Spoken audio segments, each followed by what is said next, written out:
0137. Dalam video kali ini, saya akan membahas mengenai pembinaan dan pengembangan bahasa Indonesia di era industri 4.0. Materi pertama yang akan saya bahas adalah definisi dari bahasa. Bahasa adalah alat untuk berinteraksi atau alat untuk berkomunikasi, dalam arti alat untuk menyampaikan pikiran, gagasan, konsep, atau perasaan. Dalam studi sosiologistik, bahasa diartikan sebagai suatu sistem lambang berupa bunyi bersifat arbiar, produktif, dinamis, beragam, dan manusiawi. Definisi lain dari bahasa. Menurut linguistik sistematik fungsional atau LSF, bahasa adalah bentuk semiotika sosial yang sedang melakukan pekerjaan di dalam suatu konteks, situasi, dan konteks kultural yang digunakan baik secara lisan maupun secara tulis. Dalam pandangan ini, bahasa merupakan suatu konstruk yang dibentuk melalui fungsi dan sistem secara simultan. Ada dua hal penting yang perlu digarisbawahi. Pertama, secara sistematik, bahasa merupakan wacana atau teks yang terdiri dari sejumlah sistem unit kebahasaan yang secara hierarkis bekerja secara simultan, dan sistem yang lebih rendah, yaitu fonologi atau grafologi, menuju ke arah yang lebih tinggi, yaitu lexikogramatika, struktur teks, dan sistematik wacana.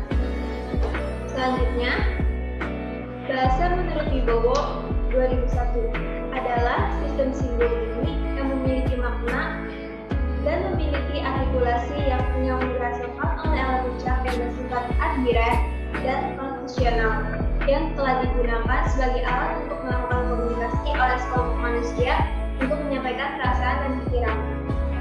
Selanjutnya, definisi bahasa menurut Prasmardipa tahun 2006. Dalam penuturannya, beliau telah memberikan dua pengertian bahasa menurut sudut pandangnya, yaitu yang pertama, dia mengatakan bahwa bahasa merupakan alat komunikasi antara anggota masyarakat yang berupa simbol bunyi yang telah dihasilkan oleh alat ucap manusia. Sedangkan yang kedua, dia menuturkan bahwa bahasa adalah sistem komunikasi yang mempergunakan simbol-simbol vokal yang bersifat arbiar. Dalam wujudnya, bahasa selalu membentuk teks. Apapun yang dimaksud dengan teks adalah suatu simbol yang mengungkapkan makna secara konstruktif. Di sini, istilah teks dianggap sama dengan wacana, dan suatuan lingual dapat berupa kata, kelompok kata, klausa, atau kumulatif paragraf. Apabila seorang ingin mengungkapkan suatu, ia akan menggunakan bentuk teks tertentu. Dengan teks itu, kita akan mencapai tujuan yang diinginkan. Agar teks itu dapat memadai dan menjadi sarana untuk menyampaikan tujuan, ia berusaha agar teks itu mengandung bentuk-bentuk bahasa yang relevan. Bentuk-bentuk itu tidak lain adalah sistem linguistik yang ada di dalam teks tersebut. Apabila tujuan yang disampaikan berbeda, maka bentuk teks yang digunakan berbeda dan bentuk-bentuk bahasa yang dipilih di dalamnya juga berbeda. Selanjutnya, saya akan membahas tentang fungsi bahasa. Menurut Marston 1992 atau 1995, Martin 1992, bahasa memiliki tiga fungsi utama, yaitu 1. Fungsi edisional. Bahasa digunakan untuk mengungkapkan realitas fisik, biologis, serta keberagaman dengan interpretasi dan representasi pengalaman. Yang kedua, fungsi impersonal. Bahasa digunakan untuk mengungkapkan eksistensial dan berkenaan dengan interaksi antara pengukur atau penulisan dan pendengaran atau pembacaan. Yang ketiga, fungsi tekstual. Bahasa digunakan untuk mengungkapkan realitas, simbolitis, atau realitas simbol dan berkenaan dengan cara penciptaan teks dalam konteks. Ketiga fungsi tersebut disebut fungsi metafungsional, dan ketiga fungsi tersebut menunjukkan realitas yang berbeda. Ketiga fungsi tersebut tidak berdiri sendiri-sendiri secara lepas-lepas. Ketiga-tiganya merupakan suatu kesatuan metafungsi. Oleh karena itu, sebuah tuturan kebahasaan misalnya yang berbentuk klausa mengemban 3 fungsi itu sekaligus. Selanjutnya, saya akan membahas bahasa Indonesia di era 4.0. Revolusi industri merupakan revolusi industri yang dapat dikatakan berbeda dengan revolusi industri sebelumnya. Revolusi industri generasi keempat ini memiliki skala ruang lingkup, mendorong otomatisasi dalam komplikasi yang lebih luas, sehingga semua proses aktivitas kehidupan lebih maju atau berkembang. Revolusi industri 4.0 adalah pertumbuhan dalam bidang industri yang memanfaatkan internet sejauh sehingga segala bidang produksi mengalami peningkatan. Ada perubahan pada produksi saat ini yang ditandai dengan perubahan bisnis dan industri yang semakin kooperatif karena perkembangan teknologi dan informasi. Menurut Lawson and Fisher tahun 2016 menyatakan bahwa revolusi industri 4.0 berdampak pada berkembangnya berbagai bidang sebagai konsekuensi dari adanya penemuan teknologi terbaru seperti desain perangkat lunak tertentu.